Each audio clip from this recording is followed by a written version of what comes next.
In Florida, a big night for Republicans as both candidates in the special election won big in the state's first district, which covers the Pensacola area and the Panhandle. Jimmy Patronis won 57% of the vote. Great win. And over in the 6th district, that's in the Daytona area, a decisive win for Randy Fine, who also got about 57% of the vote in his defeat of Democrat Josh Weil. President Trump posting on Truth Social, both Florida House seats have been won big by the Republican candidate. The Trump endorsement, as always, proved far greater than the Democrats' forces of evil. Yeah, with us now to talk about both races is the chair of Florida's Republican Party, Evan Power. Great to see you this morning. Congrats on the big wins. Let's start in District 1, one of the most MAGA districts in the country. And, well, we saw what played out yesterday. Yeah, Jimmy is a talented candidate. He was ready to go. He was endorsed by the president. The president got involved and pushed him very hard.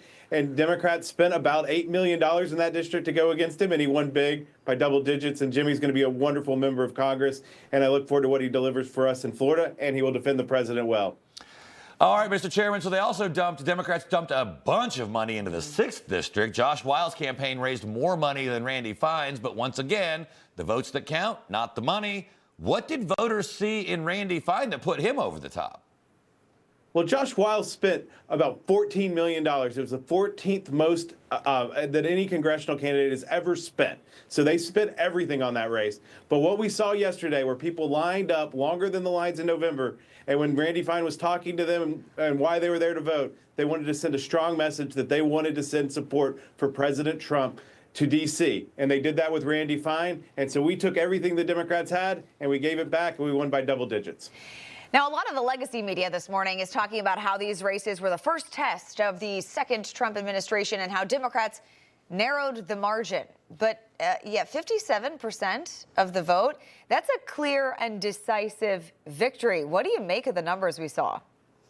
Well, you know, we won big and record numbers in Florida last time, and getting people to turn out to vote right after they delivered a big victory is always hard. Special elections in Florida have always been close. This wasn't close. Even though they spent millions and millions of dollars, the Florida GOP, our grassroots teams, made 400,000 calls, knocked thousands of doors, and I think everyone was united in the fact that they wanted to send a message that President Trump needed Floridians to go support him in Washington, D.C., and they sent two great ones in Jimmy Patronis and Randy Fine. Mm-hmm.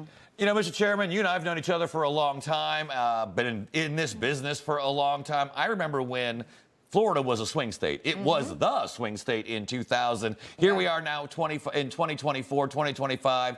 Not even on the board anymore. Let's talk about the Donald Trump effect. Now, I get it. These are both very Republican districts.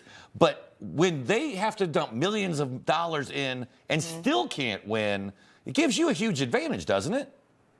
It does. Look, if you look at where Florida was even 4 years ago, Republicans were at a disadvantage to Democrats in voter registration. Now we have a 1.2 million voter registration advantage. Donald Trump has fired up our base. Our elected officials here in Florida, from the governor to the legislature, have delivered policies that they campaigned on and delivered when they got elected. And when you look at what we've done here in Florida, it makes it very hard for Democrats to be competitive, and they've sold out to their left fringe. And as long as that left fringe is in charge in Florida, there is no future for the Democrat Party here. And now, of course, the wins give Republicans an even larger majority in the House. What do you think these two men bring to Washington? Well, I think both of them are fighters. They fought for Florida for a long time. Jimmy Patronis was a statewide elected official. Randy Fine is a ardent fighter. His nickname in the legislature is the Hebrew Hammer. I think you're going to see two fighters. I think, you know, Jimmy will deliver on a day-to-day basis on a wide range of issues. Randy Fine, I think, will be interesting to watch when faced with Ilhan Omar or Rashid Tlaib, because he's an ardent fighter for Israel and against people who want to do our allies harm. All right. Chairman of the Republican Party of Florida, RPOF, our good friend Evan Power. Thanks for joining us this morning. Thank you, guys. Information. Truth is freedom. Is Newsmax. It's real news for real people.